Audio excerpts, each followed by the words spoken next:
Informant Interview, KII, Steel Industry Decarbonization in India, by A.S. Bhattacharya, tailored for a clear, engaging delivery in a seminar, webinar, or academic panel. It's paced and structured to fit approximately 10 to 12 minutes of speaking. Slide 1, Large and Integrated Steel Units. Let's begin by looking at India's large and integrated steel units. These plants meet about 70% of their input requirements through scrap.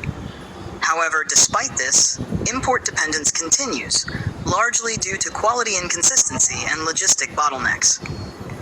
A critical energy need here is around 500 to 700 kilowatt hours per ton of steel, placing substantial pressure on the power grid and energy storage solutions. Hydrogen trials in these units are currently limited, hovering around 10 to 15% usage, and much of the work remains in the R&D stage.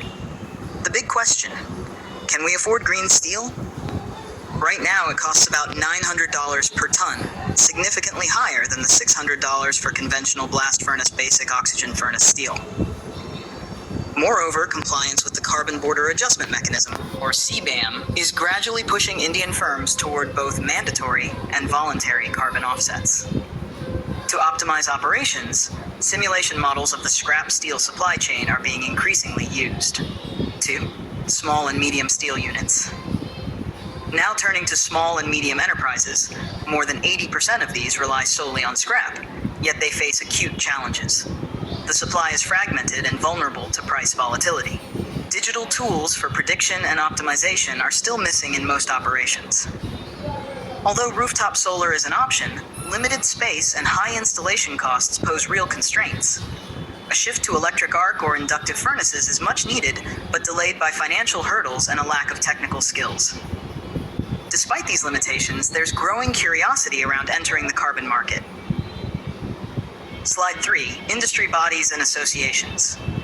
Industry bodies and associations are actively working behind the scenes. Their current focus includes policy advocacy, capacity building, and renewable energy aggregation for cluster-level benefits. They're also promoting inclusive initiatives like green rating systems for SMEs and working on MRV frameworks, that's measurement, reporting, and verification, for hydrogen and emissions tracking. Carbon market organizations. Carbon market organizations are stepping up too. They provide support in conducting emission audits, managing dashboards, and developing offset strategies, including waste heat recovery, hydrogen integration, and improved cookstove programs. Certification systems like the Gold Standard, Vera, and ICX are being piloted, especially under Article 6.2 of the Paris Agreement, facilitating cross-border credit trading with the EU and Japan. Slide 5, Renewable Energy Developers. Renewable energy developers are securing over 100 megawatts in captive power purchase agreements, especially in key steel clusters like Kalinganagar. They're also piloting electrolyzer-based hydrogen systems and are involved in planning green industrial zones aligned with national energy goals. Vital, especially in Odisha, where 60% of the country's steel is produced via the traditional BF-BOF route. A national hydrogen roadmap is taking shape, with certification pilots underway.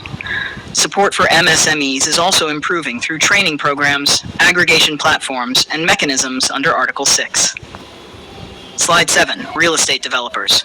Interestingly, even real estate developers are influencing this shift. They're now prioritizing procurement from green certified sources through standards like Green Pro, LEED, and EDGE.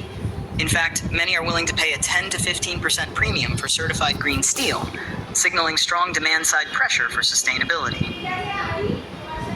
Slide 8, Academic and research institutions. Academic institutions, too, are playing a strategic role. They're leading research in hydrogen metallurgy, carbon capture, and advanced EAF simulations.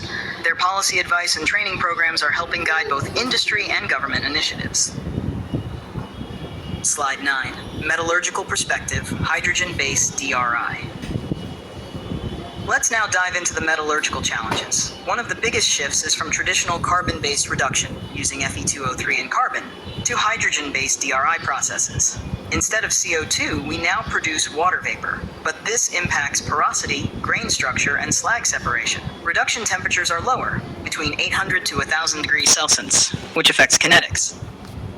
Spongy iron produced in hydrogen environments has high reactivity, but it also increases the risk of hydrogen embrittlement. Elimination of carbon-based reductants. Removing carbon-based reductants from the process alters everything, from carburization to alloy design.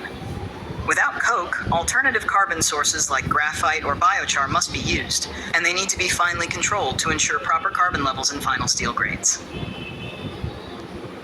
Slide 11, slag engineering and dephosphorization. In DRI and scrap-based steelmaking, slag composition changes dramatically.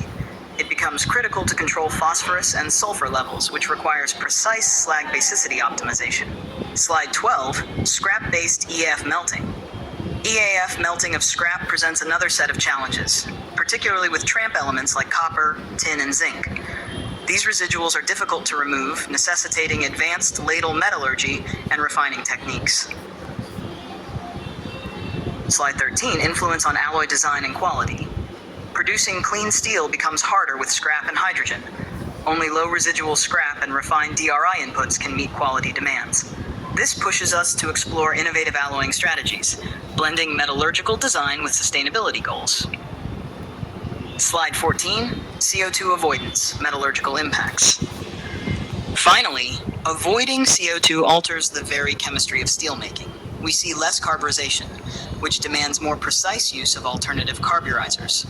Even surface treatments are affected. Hydrogen-rich atmospheres cause increased scale formation, requiring protective strategies like rapid cooling or novel coatings.